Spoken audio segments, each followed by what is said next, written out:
Mayor did, that we are aware of both the historic uses of curfew and martial law, and that it is oftentimes associated with the very power on display that people are yet demonstrating against because of past and current transgressions. This curfew that we are enacting is not one that we took lightly. We have taken the time to assess it. We have tried very patiently and with an incredible amount of resources and dedication by our officers in our city to try and use different strategies. However, last night alone, between the hours of 11 p.m.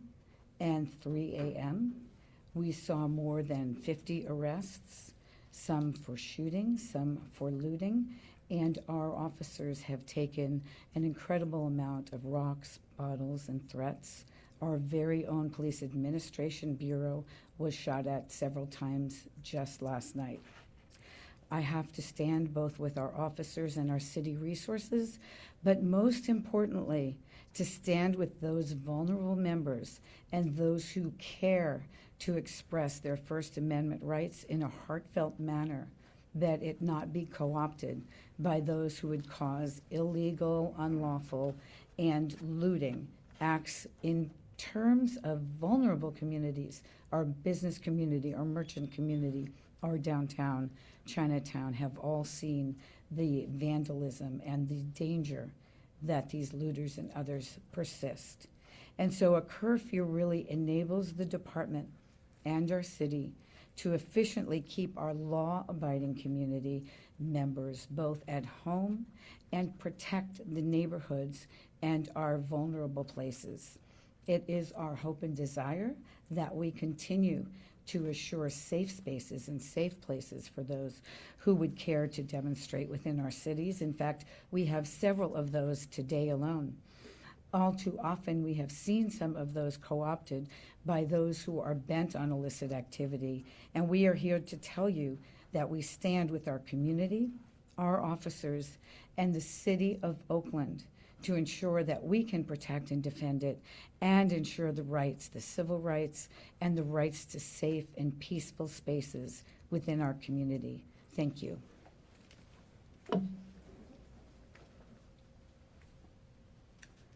Good afternoon.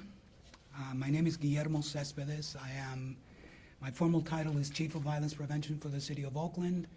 The title Chief, I think, speaks a lot about the City of Oakland. I'm training a social worker who develops social programs, but the community of Oakland asked for a title that would balance prevention would place prevention at the same level of authority as law enforcement. The department that I'm honored to lead has been doing work on two fronts, and I want to get back to that because I want to take the focus away from looting. We've been doing two types of work on two different lines. One, really pushing back hard on the issue that started all of this, which is the violation of human rights that have led to the death of George Floyd, many others, led to the shooting of to the guard at the federal building, and it's just a pattern that keeps repeating itself. So the department that I represent will continue to advocate on behalf of those communities to continue that fight. The fight to restore what has been taken from us for generations, which is the right to feel safe and to be protected and served by the people we paid to do that for us. The second line of work, so we've been calling that out. The second line of work is to lift up the work that has been done in the community by efforts beyond just above the call of duty. Brothers and sisters that are risking their lives to go deep into East and West Oakland to provide PPE equipment, to provide education, to provide testing, to do everything that we can to mitigate this really toxic virus that has been impacting communities of color throughout the country, because the same conditions that have given rise to that violation of human rights that has led to police misconduct are the same conditions that have given rise to the COVID epidemic. So in the process of doing that work, as the chief said and the mayor has hinted to, our movement, our work has been co-opted. And it's been co-opted by folks that are not interested in Oakland. They're not even interested in the pain of the family of George Floyd. They have a different agenda. So I have a long history of work in this field. I've led the city of LA in their efforts to reduce violence. I've worked in several countries across the world. And I came back to Oakland because Oakland is the one place where we can call out injustices harsh and unapologetically. Oakland is a place that I can stand next to the chief of police and say, enough police brutality. Oakland is a place that the mayor doesn't say what I can say in public. Oakland is a very special place. So I have a message for the brothers and sisters in the communities doing the work. Number one, don't get hoodwinked. Do not take the bait. The curfew is not defeating our cause. We have to protect ourselves because the virus is killing us. And other people are co-opting our agenda for their own purposes. So I am asking you, I am begging you, do not challenge the curfew. Do not. My grandmother raised me with a saying that really has shaped who I am. We have an ancestral mandate, those of us who have been chosen to do this work, to not provide the oppressor the tools to oppress us with. You never do that. That's a mandate that we have from our ancestors. So I'm asking all of you in the field that I know you've been chosen by your ancestors to do this work. Let's make sure we do not give anybody, whoever it might be, the excuse to stop us. We have to continue the work. We have to take the attention away from the looting and from the disorder and put it back where it belongs. We have a mission, which is to continue to advocate for human rights, proper police conduct, and the ability for families to mourn their lost ones. So again, please stay home.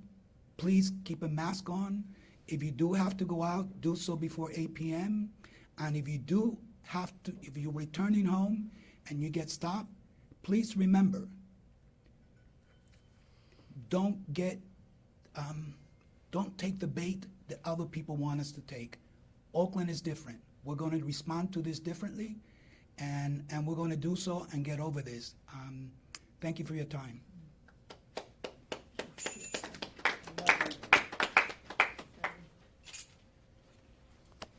Good afternoon, everybody. My name is Ali Obad. I'm a business owner. And as a business owner in Oakland, I think I'll probably be speaking for every business that is in Oakland. We are in the business sector supporting and helping the communities. And as during this coronavirus, we are sacrificing our lives. Our employees are sacrificing their lives to support the community. So I think that the curfew, we are supporting the curfew 100% to keep everybody safe. We're out there trying to support the community, so I think the community should deserve to be supported by the city itself. And as these looters come out from outside the city of Oakland, I think we deserve to be protected, because there are a lot of people that's coming out from outside the city that is doing so bad things to the city of Oakland, and the city of Oakland deserve better than what it is from these outsiders. Thank you.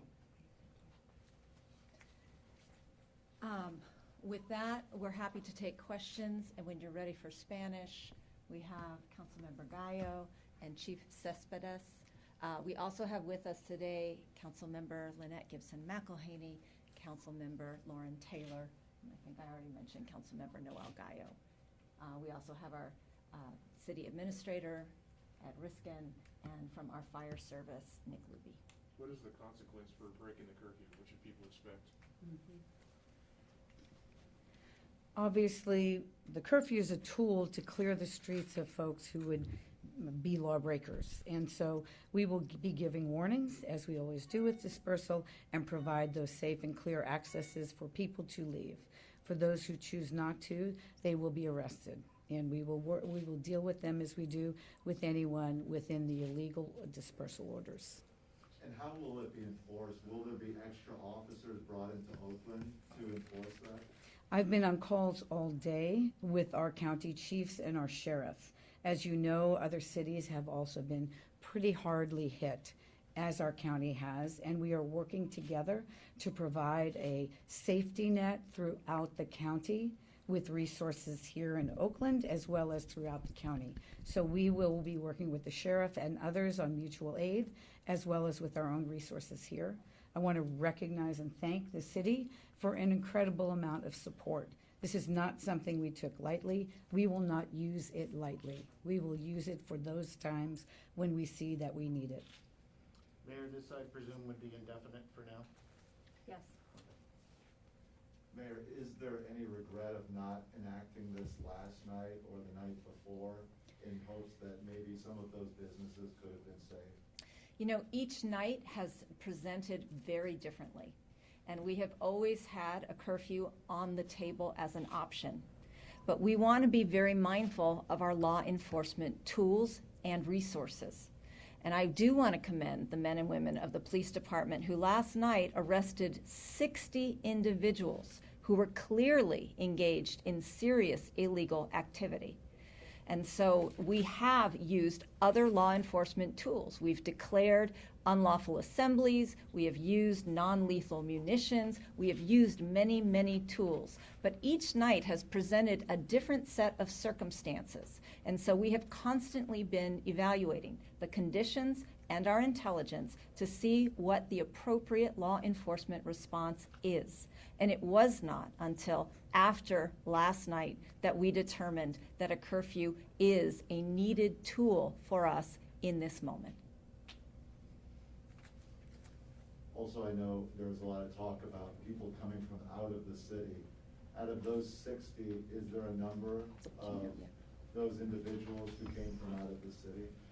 Yes, we don't have those numbers directly yet. Our experiences and what we found from the countywide arrests is that many were coming actually from, surprisingly, the Stockton, Merced, southern area, and coming in very organized fashion, 15, 20, 30 cars at a time, hitting, as you've seen, different shopping malls, different areas. We experienced that as well. I don't have exact numbers. I will tell you that an awful lot of them meant to do harm to neighborhoods in Oakland. Mayor, so some businesses were damaged by the looters. Is there any grant or fund to help them? So we are going to be in conversation. In fact, as soon as I walk out this door, I'm going to be in conversation with some of our business leaders to talk about how the city can be of assistance. The initial offering is that if small businesses need our assistance in boarding up, we can use our contracting ability to facilitate a rapid response for board up. But as you know, I just put out the City of Oakland's budget, where we had to cut $122 million out of our own budget. We are working with private funders. Many people want to come forward and help the city in this moment. So I hope to have some good news to announce as far as a public-private partnership to assist our small businesses in recovering from this trauma.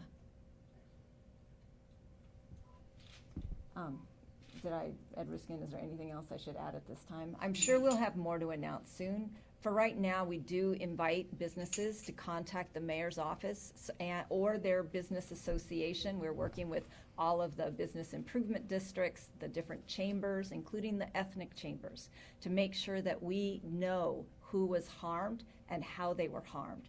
Each business may need a different form of help, and we want to work in partnership to get that help. Our businesses are suffering enough because of this pandemic, and now we have kind of the double pandemic. Mayor, how hard was it to see that last night, to hear about all of those arrests? I know we saw a lot of the video of people running out of different places.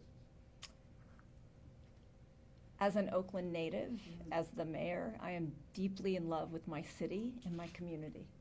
So I will not lie to say that it was unbelievably painful. And last night in particular, we saw small businesses in East Oakland. You know, Mr. Abad's store is in deep East Oakland. Councilmember Larry Reed, please come up here.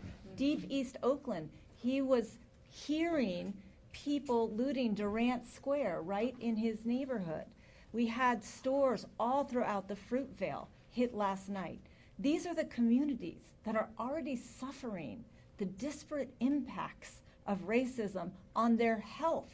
We know that COVID-19 is hitting our Latino community with 3 times the rate of infection, our African American community at double the rate of mortality.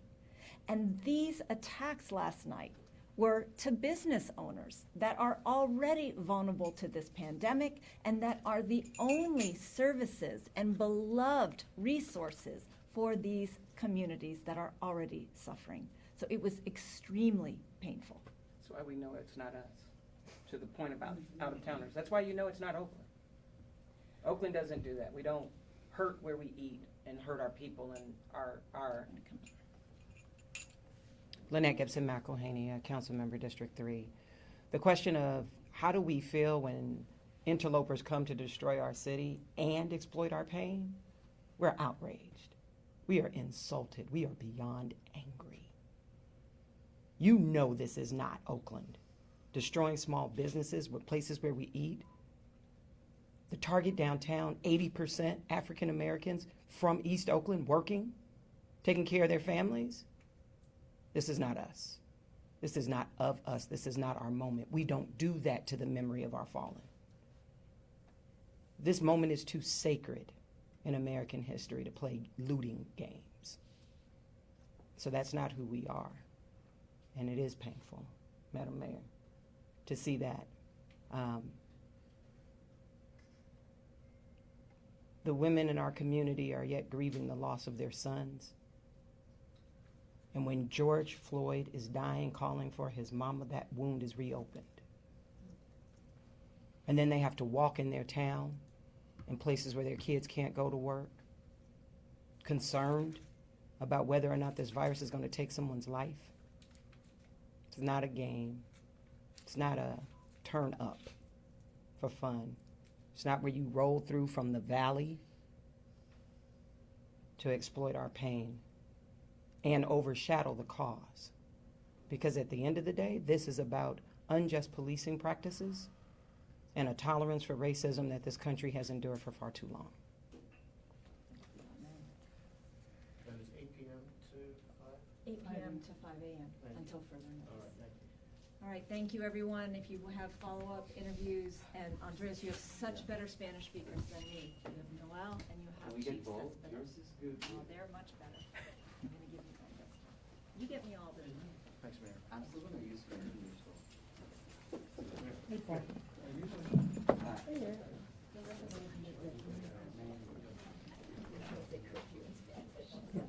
Toque de queda. Most of that sound.